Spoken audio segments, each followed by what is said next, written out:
Welcome to The Explainer. Today, we're plugging into India's massive new plan to completely rewire its future.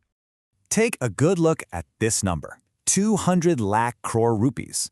That's the absolutely staggering amount of investment India needs in its energy sector by 2047. Why? To power its dream of becoming a developed nation.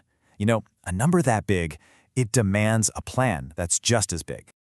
Well, to handle this huge transformation, the government has laid out a brand new roadmap. It's called the Draft National Electricity Policy for 2026. And trust me, it's designed to shake up the entire country's energy landscape. And this right here is where it all begins. This blueprint isn't some dusty document for bureaucrats. It's going to affect everything from your electricity bill at home to how competitive Indian businesses are on the world stage. Okay, so to really get where we're going, we've got to take a step back. The last time India had a major energy policy overhaul like this was way back in 2005. And let me tell you, it was a completely different world back then. The challenges in 2005 were, well, pretty basic. We're talking about not having enough power, frequent blackouts, and a grid that couldn't move electricity where it was needed. So the goals were really straightforward. Just get power to everyone and, keep the lights on. And you know what? On those 2005 goals, India made incredible progress. The transformation over the last couple of decades has been nothing short of amazing. Just think about it for a second. We actually achieved universal access to electricity. We quadrupled our power generation capacity, with the private sector really stepping up. And all those separate, clunky regional grids, they were all stitched together into one single national grid. Pretty cool, right? But here's the catch. All of that incredible success has created two massive new challenges. And these are modern, complicated problems that the old 2005 playbook just wasn't built to solve. So, problem number one, a full-blown financial crisis. The state-level companies that deliver power to your home, they're called discoms, have piled up absolutely staggering losses, trapping them in this vicious cycle of debt. And the other huge challenge? Well, it's managing this massive, rapid shift to green energy. See, it's not just about building solar farms. It's about figuring out how to keep the grid stable and secure when the sun isn't shining and the wind isn't blowing. And that brings us right back to this new 2026 policy. It's a modern plan for these modern problems. It's built on three core pillars, designed to tackle both that financial mess and the green transition head-on.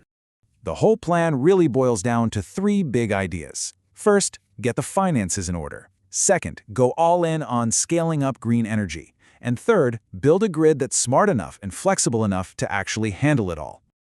All right, let's break down that first pillar. A key part of it is something called cost-reflective tariffs. Now, it sounds complicated, but the idea is actually super simple and kind of radical. The price you pay for power has to cover what it actually costs to make and deliver it. The goal is to finally stop the financial bleeding. Now for the green transition. This chart really shows the scale of the ambition. The policy is locking in a target to get a full 50% of our country's entire installed power capacity from non-fossil fuel sources, that's solar, wind, hydro, nuclear, by 2030. That is a gigantic shift in a very, very short time.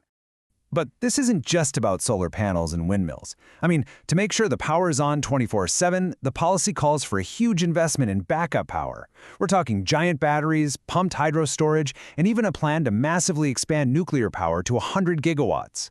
And that brings us to the third pillar, the grid itself.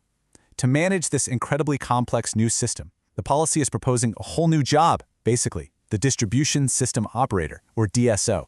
The easiest way to think about it is like a local traffic controller, but for electricity, directing the flow of power from millions of different sources.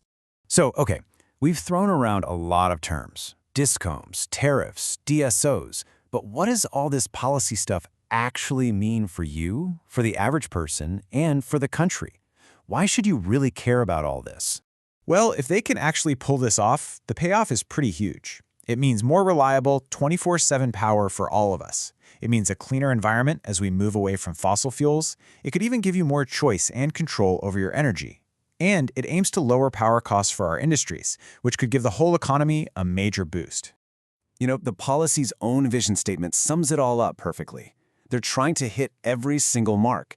Reliable power, financially healthy, environmentally sustainable, and affordable. That is one heck of a balancing act. So in the end, the blueprint is ambitious, and the vision is definitely there. But turning this incredibly detailed roadmap from words on a page into reality on the ground, well, that's going to be India's next great energy challenge.